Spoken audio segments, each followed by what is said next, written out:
Good morning and welcome to Face the Nation from the Peace Center here in Greenville, South Carolina, the site of last night's Republican debate, which was anything but peaceful. True to the state's reputation for brass-knuckle politics, the candidates took their brawling primary onto the stage.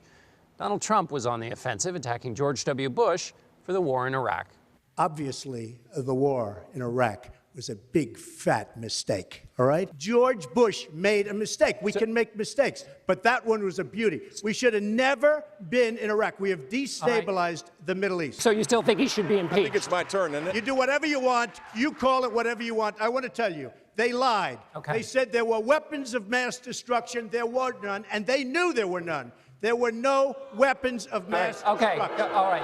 Governor Bush. I am sick and tired of him going after my family. While Donald Trump was building a reality TV show, my brother was building a security apparatus to keep us safe, and I'm proud of what he did.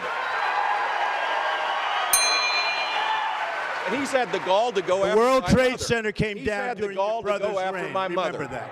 Our CBS News Battleground Tracker shows Donald Trump with a big lead going into the final week before the primary here in South Carolina.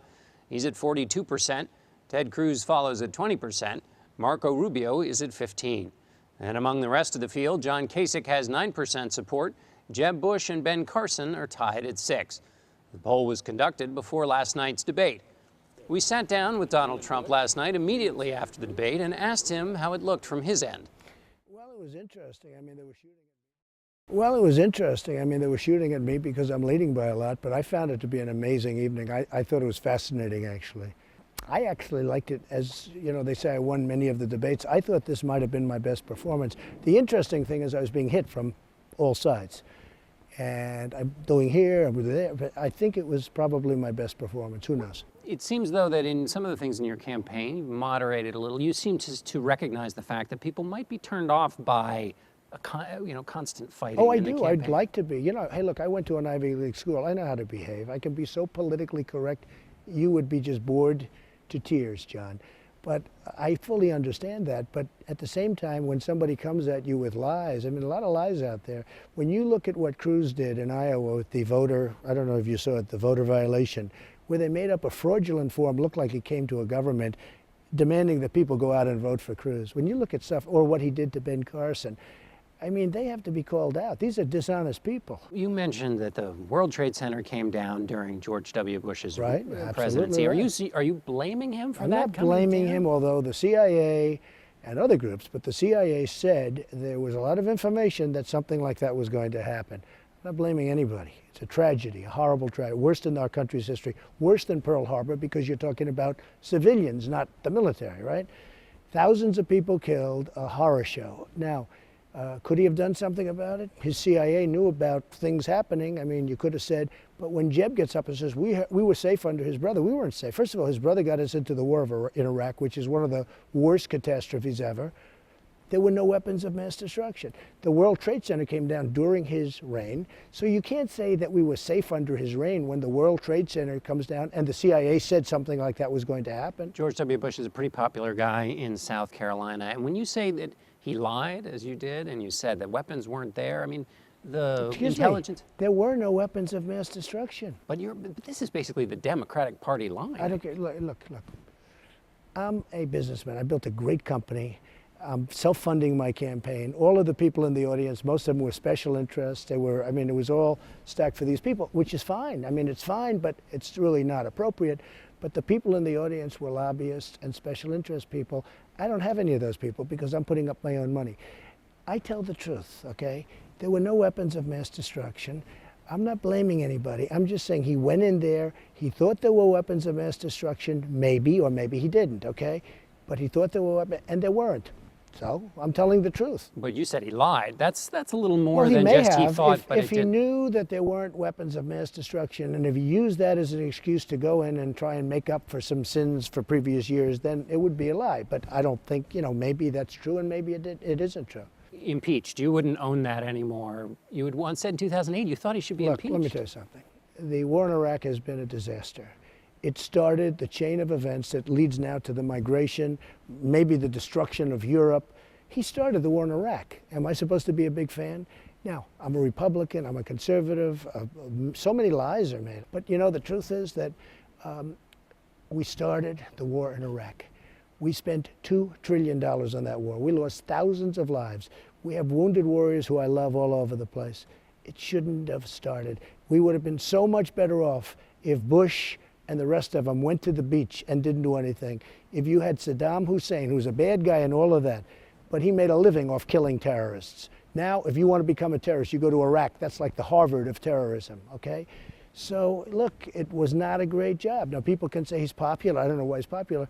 But we also had an economic collapse at the end of his term. That economic collapse gave us Barack Obama. Without that collapse, we wouldn't have had Barack Obama. Let me ask you about politics now. You had a tough ad hitting Senator Cruz saying he couldn't be trusted. You said you pulled it down, but I just watched it on TV. No, I pulled it down because I wanted to be nice. I wanted to be a very nice person. And then I saw him do a negative ad on me. So I said, put it back up. It's a very honorable ad. It's a very honest ad. It's just tough. He's a nasty guy. People don't like him. Think of it. You're a United States Senator. You have a lot of friends that are in the Senate, or in his case, he doesn't have any friends. You don't have one endorsement from one U.S. Senator. These are the people that work with him. How can that be possible? You also have questioned his Christianity. Is that a Christian thing to do, to question? No, I question say other this. I say this. You can't lie and then hold up the Bible, okay? He consistently lies. What he did to Ben Carson was a disgrace. What he did with the voter violation form, which is a fraud, is a disgrace. And you can't do that. You can't hold up all of these values and hold up the Bible and then lie. Speaking of holding up the Bible, you promised not to use profanity anymore. Did I hear that? You know, I've always done it just as a way of emphasis and had fun doing it. But running in politics, we can't do it. I mean, I get standing ovations. The other night, I got standing ovations from minor stuff.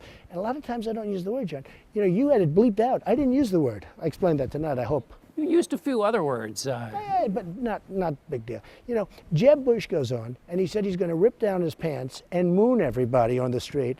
Moon everybody. Nobody writes about it. It's in a couple of papers, but nobody writes about it. That's far worse. He says he's going to rip down his pants and moon everybody? This is a presidential candidate? Seems like a race to the bottom to me. Tell No, me. it's terrible. I think it's terrible, but I didn't say it, he did. I mean, you won New Hampshire. And now, give me your sense of the campaign right now. I think we're doing great. I just don't want to have people, you know, do robocalls. Like, as an example, robocalls. This is a crazy business. I mean, you know, I deal with Manhattan real estate. These people are babies compared to the politicians. Robocalls put out, I'm leading by a lot, as you know, and robocalls put out by, we think, Cruz, because it was one of his top people, saying that Donald Trump is not going to be running in South Carolina. Vote for Ted Cruz. That's a fraud. So what I have is, because I have a little bit of a, you know, microphone out there, what I have is I'm able to explain to people that it's a lie. A lot of people couldn't do it. Ben Carson wasn't able to do that. They hit him very quickly. They took away a lot of votes from Ben Carson. Your tax returns, when are we going to see them? I'd say over the next 3-4 months, we're working on them very hard, and they'll be very good. That sounds like they'll come out after potentially the nomination is No, I don't know. I'll do them as soon. Look, I'm the first one to put my financial statement out. I put out a financial statement with no extensions, with no anything. But I have one of the world's most complicated tax returns. It's a massive return, and but I will get it done as soon as I can. Remember this, when I did my financials, which are frankly much more important, when I did my financials, everybody thought it would take a year to put them out. I put them out in 30 days, and everybody was very impressed with them. Finally, the veterans' money that you raised, what's the status of that? Well, we've given away a lot of it. Much of it is given away. Most of it's in the mail. How much is well, given away? I don't know. I can tell you, I don't know. You know, a lot of it's just going from the people that made it directly to the veterans groups. But much of it is going, I'd say millions have been given out already. I'm very proud of it. All right, Donald Trump, Thank you so very much. Thank you.